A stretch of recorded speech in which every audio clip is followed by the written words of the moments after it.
orang memberi, justru dia akan semakin banyak menerima. Ketika kita mau berbagi dengan orang lain, berarti kita berposisi sebagai jalannya rizki bagi orang lain.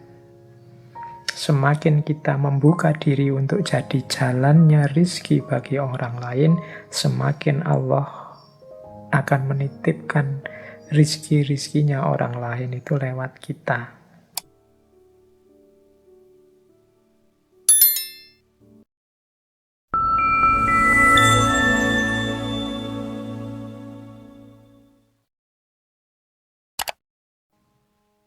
Assalamualaikum warahmatullahi wabarakatuh. Bismillahirrahmanirrahim.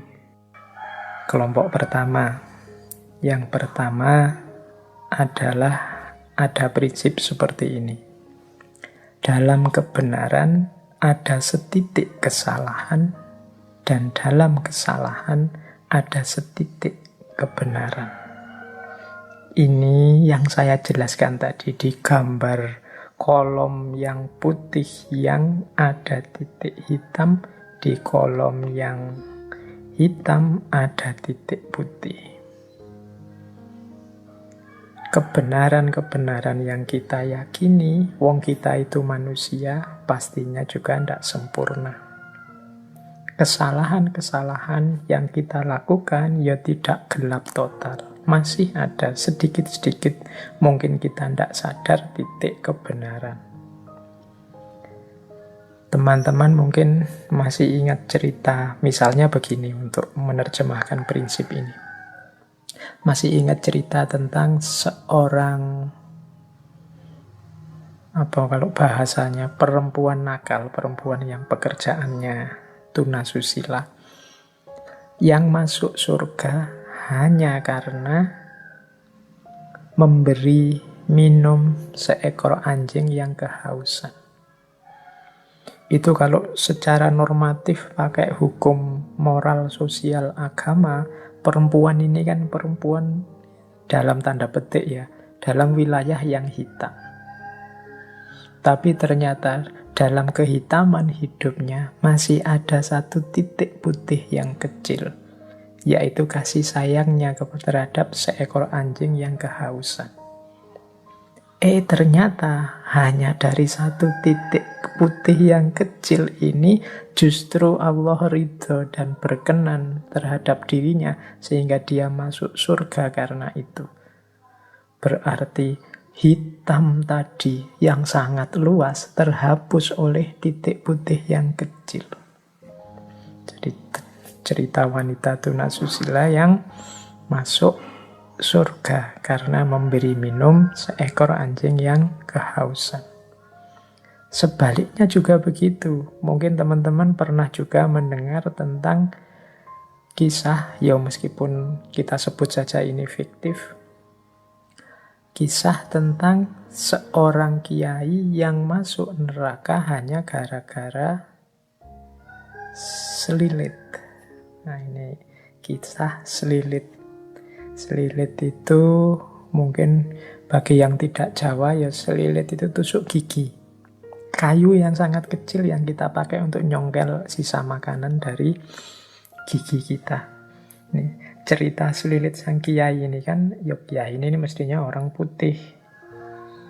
Tapi ada ternyata satu titik hitam dalam sejarah hidupnya yang ternyata malah mengundang ketidakridhoan Allah. Jadi kiai ini suatu ketika pulang dari rumah tetangganya, mungkin pulang dari kenduri di rumah tetangganya, terus ya karena mungkin sudah sepuh, giginya sudah banyak lubangnya sehingga banyak sisa makanan yang harus diambil, selilitan. Sambil pulang dia secara tidak sadar jadi nyuwil mematahkan sedikit kayu dari pagernya rumahnya tetangganya. Ya mungkin ada pagar yang kayunya sudah meluwek-meluwek, itu dia cuil sedikit kayunya untuk tusuk gigi. Itu kan sangat kecil, mungkin tetangganya juga peduli amat sama itu. Tapi ternyata ketidakpeduliannya terhadap miliknya orang lain, meskipun itu hanya secuil kecil, mengundang tidak ridhonya Allah. Jadi beliau yang putih ini, gara-gara titik hitam yang kecil, akhirnya tidak selamat di akhirat. Tapi dia perempuan yang melakukan aneka warna dosa sehingga hidupnya hitam hanya karena titik kecil putih. Ketika memberi minum seekor anjing yang kehausan, mengundang ridhonya Allah dan keselamatannya di akhirat. Maka ada prinsip dalam kebenaran. Kadang ada setitik kesalahan yang menghancurkan. Kalau tidak hati-hati dalam kesalahan, jangan putus asa. Pasti masih ada titik-titik kebenaran. Itu prinsip pertama. Baik, melanjutkan prinsip yin yang dan wu wei tadi. Yang kedua, kebaikan yang berlebih akan berbuah keburukan. Ini kalau teman-teman memperhatikan, hari ini kan banyak wacana-wacana untuk kita hidup secara moderat, seimbang. Dengan prinsip ini sebenarnya bahkan kebaikan pun harus kita jalankan secara seimbang. Tidak berlebihan. Jadi baik, makan itu baik. Tapi makan yang berlebihan jadi buruk. Sedekah itu baik. Tapi sedekah yang berlebihan sampai tidak memperhatikan kebutuhannya sendiri, itu buruk. Jadi bahasanya Al-Quran, wala tusrifu, jangan berlebihan. Sholat itu baik, tapi sholat terus-terusan itu buruk. Ada cerita Rasulullah itu satu ketika kedatangan beberapa tamu, para sahabat. Saat itu Rasulullah tidak di rumah. Jadi tamu ini ditemui oleh istri beliau. Sambil menunggu Rasulullah, istri beliau ini cerita tentang bagaimana Rasulullah itu seriusnya beragama. Kalau malam juga sholat, sering puasa, dan lain sebagainya. Nah, para tamu ini merasa, wah Rasulullah aja yang dijamin masuk surga, dijamin diampuni Allah, ibadahnya seserius itu. Maka saya berarti harus berkali lipat dari itu. Sehingga yang satu bilang, kalau begitu saya tidak akan tidur lagi lah, saya mau sholat malam terus. Yang satu bilang, wah kalau begitu saya akan puasa terus lah, tidak ada berbukanya, pokoknya poso terus tiap hari. Yang satu bilang, wah kalau begitu saya fokus dalam agama, menjauh dari dunia, saya tidak akan menikah, hidupku kupersembahkan pada Allah. Nah, setelah Rasulullah datang, Rasulullah mendengar kata-kata dari tamu-tamunya ini, terus Rasulullah bersabda bahwa aku ini lebih takut kepada Allah. Aku ini lebih bertakwa kepada Allah dibandingkan kalian. Tetapi aku berpuasa juga berbuka. Jadi tidak puasa terus-menerus. Aku sholat malam, tapi juga tidur. Dan aku juga menikah. Jadi kemudian ditutup dengan kalimat, barang siapa yang membenci sunnahku, maka dia bukan bagian dari umatku. Nah, ini pandangan ini sesuai dengan prinsip tadi. Kebaikan yang berlebih itu buruk. Jadi jangan ada kebaikan apapun yang overdosis. Buruknya di aspek overdosis itu, bukan aspek kebaikannya. Orang tua itu sayang pada anaknya wajar, tapi kalau berlebihan menyayangi jadinya memanjakan. Tegas itu bagus, berlebihan tegas nanti jadinya otoriter. Berani itu bagus, terlalu berani namanya nekat. Jadi semua yang berlebihan buahnya buruk. Wah, kebaikan yang berlebihan ternyata berdampingan dengan keburukan. Ini bagi saya juga ritmenya alam harus kita pahami. Berarti apa-apa itu kita jalankan secara pas dan alamiah. Ini prinsip kedua dalam hidup yang menurut saya juga penerjemahan dari prinsip yin yang. Prinsip ketiga, semakin banyak orang memberi, justru dia akan semakin banyak menerima.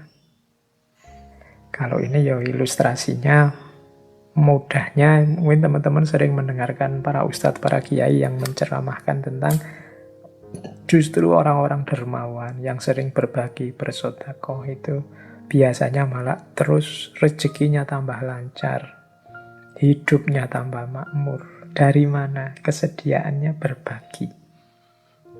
Ya logikanya sederhana. Ketika kita mau berbagi dengan orang lain, berarti kita berposisi sebagai jalannya rizki bagi orang lain. Semakin kita membuka diri untuk jadi jalannya rizki bagi orang lain, semakin Allah akan menitipkan rizki-rizkinya orang lain itu lewat kita. Semakin Allah percaya pada kita, ya tambah lewat kita terus, ya akhirnya ya kita kelewatan lebih banyak, biasanya terus tambah makmur. Jadi anggap saja kita ini talang yang kelewatan air terus itu kan selalu basah. Jadi semakin kita membuka diri sebagai jalannya rizki pada orang lain, ya insya Allah kita akan semakin banyak menerima. Allah semakin percaya kita sebagai wakilnya untuk membagi rizki pada yang lain. Itu logika sederhananya itu. Itu kalau tentang harta. Kalau tentang ilmu, ya mudahnya kita contoh ngaji ini ya. Saya di beberapa kesempatan menyampaikan, mungkin teman-teman merasa mendengarkan ngaji ini dapat wawasan-wawasan baru. Kalau teman-teman jeli, yang paling beruntung dengan wawasan-wawasan baru dari ngaji ini itu saya. Jadi kalau saya tiap Rebu itu kan ngaji, berarti harus nyari-nyari bahan, membaca sana-sini. Lu wawasanku tambah terus. Jadi yang jaminan wawasannya tambah itu justru saya. Makanya terima kasih pada teman-teman yang masih bersedia mendengarkan ngaji ini. Berarti membantu saya untuk tetap semangat nambah wawasan. Teman-teman menganggap, wah Pak Faiz ini ikhlas ya berbagi ilmu. Kebalik, saya terima kasih kalian masih mau saya bagi. Memposisikan saya kayak talang tadi, kelewatan ilmu, akhirnya ya ilmunya mampir di saya malah jadi banyak dapatnya. Jadi semakin kita banyak memberi, justru kita akan banyak menerima. Memberi dan menerima ini kan pasangan yin dan yang. Dan dia saling mempengaruhi. Siapa banyak memberi, dia akan banyak menerima. Ya ndak cuma ilmu, ndak cuma harta, apapun itu. Meskipun sekedar kata-kata yang baik. Orang yang tawadu, menghargai orang lain, insya Allah dia justru akan mendapatkan penghormatan, penghargaan yang lebih banyak dari itu. Ini termasuk natural law, hukum alam tadi. Baik, jadi ini prinsip yang ketiga. Prinsip yang keempat. Kalau ini saya tidak menjelaskan panjang lebar ya, teman-teman sudah banyak dapat wawasan tentang ini, apalagi di tema-tema bencana. Jadi di balik musibah ada karunia. Musibah itu sesuatu yang kita menangkapnya sebagai negatif, sementara karunia, anugerah dari Allah itu kan sesuatu yang kita tunggu-tunggu, kita posisikan sebagai positif. Ternyata dua hal ini seperti keping mata uang, yin dan yang tadi. Di balik musibah ada karunia. Ya wis teman-teman sendiri yang bisa membaca ya, hikmah-hikmah apa dari musibah dan karunia. Mungkin kita pernah ngalami drop dalam hidup, tapi justru drop itu jadi titik balik kita bisa bangkit lagi secara luar biasa. Teman-teman bolehlah membaca kisah-kisah para CEO besar, kisah-kisah orang besar. Itu pasti ada momen-momen beliau jatuh sejatuh-jatuhnya. Tapi justru momen itu jadi awal kebangkitan setinggi-tingginya. Jadi di balik musibah ada karunia-karunia. Mungkin ada teman-teman yang kuliahnya sampai drop out. Tapi justru karena drop out itu dia akhirnya hidup dengan tidak mengandalkan ijazah dan gelar, dan ternyata dia lebih sukses dari itu. Nah, itu juga ada. Dan lain sebagainya. Jadi contoh-contoh bahwa musibah ternyata di balik itu ada karunia yang luar biasa. Seolah-olah bertentangan, tapi kehadirannya beriringan. Ada juga prinsip pujian membuat terlena, celaan membuat waspada. Pujian ini positif, celaan itu negatif. Tapi kadang-kadang justru kebalikannya. Yang positif membuahkan hal negatif, yang negatif membuahkan hal yang positif. Jadi kadang-kadang orang itu begitu banyak dipuji, dia terlena. Padahal dia dapat yang positif, malah buahnya negatif. Tapi ada orang yang sebaliknya. Ketika dicela banyak orang, dia terus introspeksi, waspada, jadi semakin baik. Jadi mengalami yang negatif membuahkan yang positif. Mengalami yang positif tapi malah membuahkan yang negatif. Inilah lekak-lekuknya hidup. Maka teman-teman harus selalu waspada, selalu hati-hati. Karena hidup ini punya yin yang-nya sendiri. Kalau sering dipuji orang, pujian itu tidak menambah apapun pada kualitas kita. Tapi sangat mungkin justru membuat kita terlena dan tergelincir. Celaan juga begitu. Celaan itu kalau kita memang baik dan dicela orang, celaan itu tidak mengubah yang baik jadi jelek. Dan kalau kita jelek dan dicela orang juga, ya yang jelek tetap jelek, tidak jadi baik karena dicela. Jadi ini komentar orang dari luar. Celaan itu kita posisikan negatif, pujian kita posisikan positif. Padahal kadang-kadang justru dengan celaan itu kita jadi terpacu untuk semakin baik, sementara ketika dipuji orang kita merasa sudah besar, sudah baik, sudah tinggi, sudah penting, akhirnya kita terlena. Nah, hari ini kan peradabannya peradaban pujian dan celaan lewat komen-komen di medsos. Kita harus selalu waspada. Kita misalnya posting apa yang kelihatannya positif, bagus, terus yang like banyak, yang komen positif banyak, terus kita seneng, terus kita bangga, kita merasa sudah besar, kita merasa sudah tinggi. Akhirnya justru kita mandek, wong merasa sudah besar. Akhirnya justru kita tergelincir. Sebaliknya kadang kita dikomentari jelek, kadang kita tidak dianggap, membuat kita terpacu untuk berkarya terus, lebih baik terus, dan sebagainya.